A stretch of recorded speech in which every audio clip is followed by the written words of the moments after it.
Today we are going to talk about an important topic from the rotational motion. It is called hinge force. हम यहाँ hinge force को numerical के through समझने की कोशिश करते हैं. तो as you can see there is a rod here और this rod is hinged at one end. इस एंड पर रॉड को हिंज कर दिया गया है.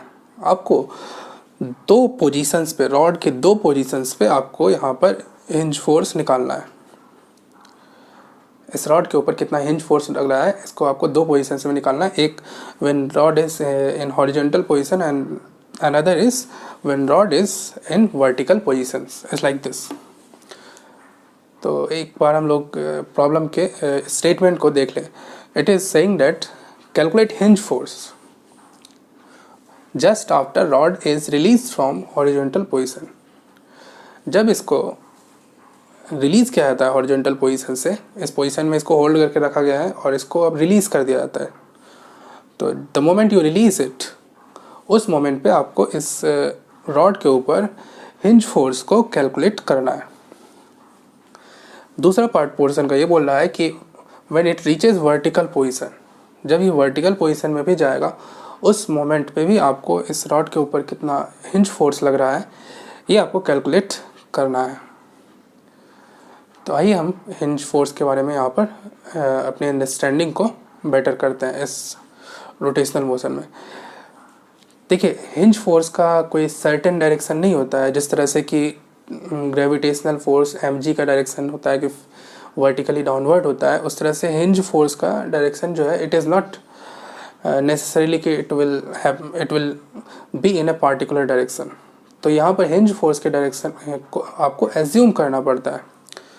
देखिए, मैंने हिंज फोर्स यहाँ पर इस रॉड पे दो कंपोनेंट ऑफ हिंज फोर्स लिया है. एक vertical component of hinge force F B लिया है और horizontal component of hinge force मैंने एज्यूम किया है F H. Let's see what its value comes out to be. इनका जो भी वैल्यू आता है इसको हम देखते हैं. देखिए, इस तरह के हिंज फोर्स की प्रॉब्लम में आपको क्या करना चाहिए. पहला अप्रोच ये होना चाहिए कि आपको सेंटर ऑफ मास का एक्सेलरेशन पता करना चाहिए. सेंटर ऑफ मास यहाँ पर एक सर्कल में मूव कर रहा है, सर्कुलर पाथ में. About this a circle whose centre lies at this hinge point पर जिसका सेंटर लाई कर रहा है इस सर्कल का.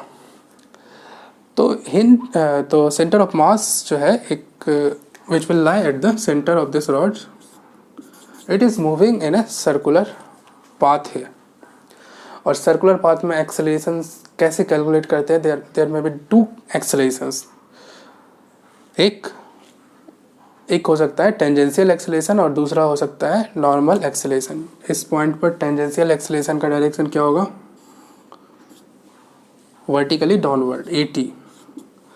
और सेंट्रीपिटल एक्सेलरेशन का जो डायरेक्शन होगा यहाँ पर ये होगा AC, towards the centre of the circular path. Let's calculate both of these one by one. पहले बात करते हैं हम सेंट्रीपिटल एक्सेलरेशन के बारे में, which is equals to v square by r की वैल्यू यहाँ पर L/2 होगा. देखिए, इस रॉड को जस्ट रिलीज किया गया है, इसी वजह से इस रॉड की अभी वेलोसिटी क्या है, रिलीज करने के जस्ट बाद इसकी वेलोसिटी हो जाती है 0.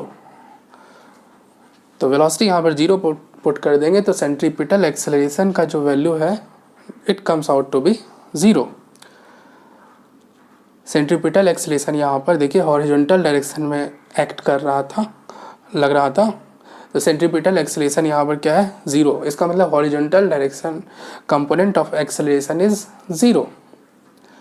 देखिए, यहाँ पर मैंने इस रॉड के ऊपर लग रहे सभी फोर्सेस को दिखाया है. तो देखिए, क्योंकि हॉरिजॉन्टल डायरेक्शन में कोई भी कंपोनेंट ऑफ एक्सेलरेशन नहीं है, इसका मतलब हॉरिजॉन्टल डायरेक्शन में नेट फोर्स क्या होना चाहिए, 0. इसलिए FH इक्वल्स टू 0 आ गया, mass into centripetal acceleration in the horizontal direction equals to 0. तो आपको यहाँ से पता चल गया कि horizontal component of hinge force comes out to be 0 here. So let's try to find the vertical component of the hinge force. देखिए, इसके लिए हमें टेंजेंशियल कंपोनेंट ऑफ एक्सेलरेशन पता करना पड़ेगा। वो कैसे करेंगे? टेंजेंशियल कंपोनेंट इक्वल्स टू होता है alpha into R, where R is the radius of this circular path. तो आर की वैल्यू यहाँ पर हम लेंगे L/2। तो tangential acceleration of centre of mass जो हो जाएगा यहाँ पर, उसका वो हो जाएगा अल्फा इंटू L/2। देखिए अल्फा को आप कैलकुलेट कैसे करेंगे यहाँ पर? Alpha is the angular acceleration which is equal to torque upon moment of inertia. देखिए ये रॉड जो है प्योर रोटेशन में है इस पॉइंट के अबाउट, इस एंड के अबाउट। तो इसलिए इस पॉइंट के अबाउट आपको टॉर्क लिखना होगा यहाँ पर। Net torque about this point is, देखिए हिंज फोर्सेस का टॉर्क इस पॉइंट के अबाउट 0 है। क्यों? क्योंकि hinge force is passing through the axis of rotation. लेकिन mg का टॉर्क यहाँ पर इस पॉइंट, इस एंड के अबाउट 0 नहीं है, हिंज पॉइंट के अबाउट। mg का टॉर्क कितना होगा? mg into L/2। तो टॉर्क ऑफ द mg कितना होगा? mg into L/2 divided by moment of inertia about the hinge point. Hinge point के अबाउट मोमेंट ऑफ इनर्शिया जो है डेट विल बी 1/3 ml²। इससे आपको एंगुलर एक्सेलरेशन का value आ गया 3/2 इंटू g/l। एक बार एंगुलर एक्सेलरेशन आपके पास आ गया तो आप टेंजेंशियल एक्सेलरेशन कैलकुलेट कर सकते हो अल्फा इंटू आर। अल्फा यहाँ से लिया और r L/2 होगा, सेंटर ऑफ मास का distance from the hinge point. तो टेंजेंशियल एक्सेलरेशन की वैल्यू आ गई आपको 3/4g। इसका मतलब ये है कि वर्टिकल डायरेक्शन में ये रॉड एक्सेलरेट कर रहा है। AT की आपको वैल्यू आई और AT is lying in the vertical direction. तो वर्टिकल डायरेक्शन में ये रॉड एक्सेलरेट कर रहा है। There must be a force, net force in the vertical downward direction here, और net force in the vertical downward direction equals to mg minus Fv।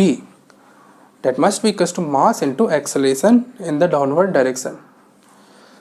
तो acceleration यहाँ से 3/4g पुट कर दीजिए and you get value of hinge force. Fv की value आपको मिल गई कितना? mg/4। यहाँ से देखिए आपने अभी तुरंत निकाला है कि horizontal component of hinge force is 0। तो this will be the net force, hinge force acting at this moment.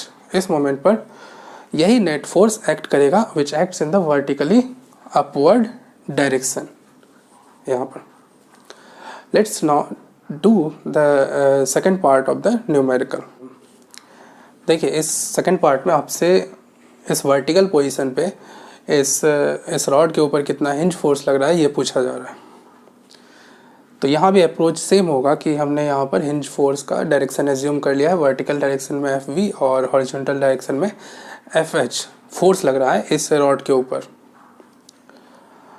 अब हम सेंटर ऑफ मास के एक्सेलरेशन को निकालेंगे इस पोजीशन पे। देखिए अभी भी क्या है कि ये सर्कुलर मोशन में मूव कर रहा है और सर्कुलर मोशन में there can be 2 accelerations, tangential acceleration and centripetal acceleration. Tangential acceleration का जो डायरेक्शन होगा यहाँ पर इस पॉइंट पर टेंजेंट के अलॉन्ग होगा and which will be along horizontal direction. यहाँ पर AT का डायरेक्शन हॉरिजॉन्टल होगा जबकि सेंट्रीपिटल एक्सेलरेशन का डायरेक्शन यहाँ पर वर्टिकल डायरेक्शन में होगा towards the centre of the circle. तो यहाँ पर हम एक एक करके AC और AT को कैलकुलेट करते हैं। पहले हम बात करते हैं AT के बारे में। टेंजेंशियल एक्सेलरेशन किस तरह से कैलकुलेट करेंगे? यहाँ पर tangential acceleration will be equals to alpha into L/2 alpha r। देखिए हमें यहाँ पर अल्फा कैलकुलेट करना पड़ेगा एंगुलर एक्सेलरेशन इस इंस्टेंट पे, जबकि रॉड वर्टिकल डायरेक्शन में है। तो देखिए अगेन यहाँ पर क्या है, प्योर रोटेशन का केस है। तो alpha equals to net torque about this hinge divided by moment of inertia about this hinge point. तो देखिए टॉर्क जो है यहाँ पर इस केस में इस हिंज के अबाउट Fv और Fh हिंज से ही पास कर रहे हैं।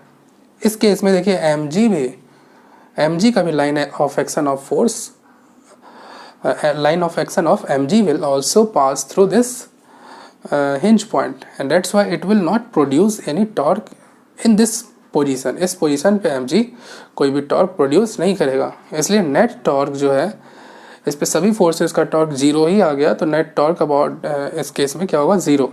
सो alpha equals to zero. Angular acceleration zero हो गया, तो फिर tangential acceleration alpha into R that is L/2 that will also become zero है, ये ज़ीरो हो गया। तो इसका मतलब है कि टेंजेंशियल एक्सेलरेशन जीरो है, मतलब जो which is pointed in the direction of horizontal direction.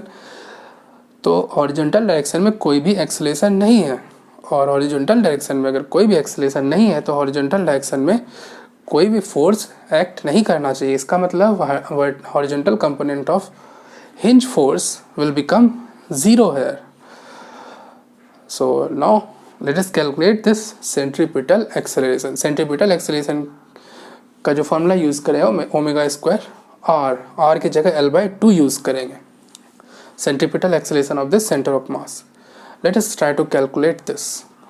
इसके लिए आपको ओमेगा स्क्वायर निकालना पड़ेगा। ओमेगा स्क्वायर इस पॉइंट पर एंगुलर वेलोसिटी का स्क्वायर कैसे निकालेंगे, तो उसके लिए हम energy conservation, mechanical energy conservation करेंगे यहाँ पर। तो देखिए, जब रॉड इस पोजीशन से इस पोजीशन में आता है तो it loses gravitational potential energy. Centre of mass जो है यहाँ से यहाँ तक L/2 डिस्टेंस नीचे आ गया, सेंटर ऑफ मास का पोजीशन L/2 नीचे शिफ्ट हो गया है। तो loss in gravitational potential energy equals to mg L/2, और that will be appear in the form of gain in kinetic energy. Kinetic energy कैसे निकालते हैं प्योर रोटेशन के केस में, half I omega square, this the moment of inertia about the hinge point 1/3 ml²। तो यहाँ से आपको omega square की वैल्यू मिल जाएगी 3g/L। Once you have got omega square, आप इस फॉर्मूले को यूज़ करके सेंट्रीपिटल एक्सेलरेशन निकाल लें, omega square into L/2, omega square R L/2। इससे आपको सेंट्रीपिटल एक्सेलरेशन का वैल्यू मिल जाएगा 3/2g। What will be the direction of this centripetal acceleration? Centripetal acceleration always points toward the center of the circle. तो hinge point के along ये point करता है ये अपवर्ड, इसका डायरेक्शन वर्टिकली अपवर्ड होगा। सो सेंट्रीपिटल एक्सेलरेशन का जो डायरेक्शन है वो वर्टिकली अपवर्ड। इसका मतलब है कि अपवर्ड डायरेक्शन में there must be some net force which accelerates this rod in the upward direction with this acceleration। upward direction में net force कितना होगा, F minus mg, sorry Fv minus mg, this will be the net force in the vertically upward direction। this must be equal to mass into acceleration in the upward direction। तो यहाँ से आपको Fv की value मिल गई 5/2 mg।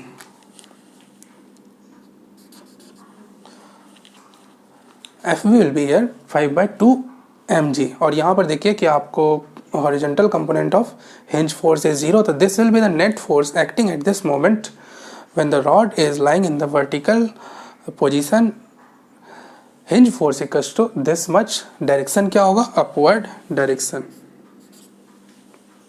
सो इस तरह से आप हिंज फोर्स के क्वेश्चंस को अप्रोच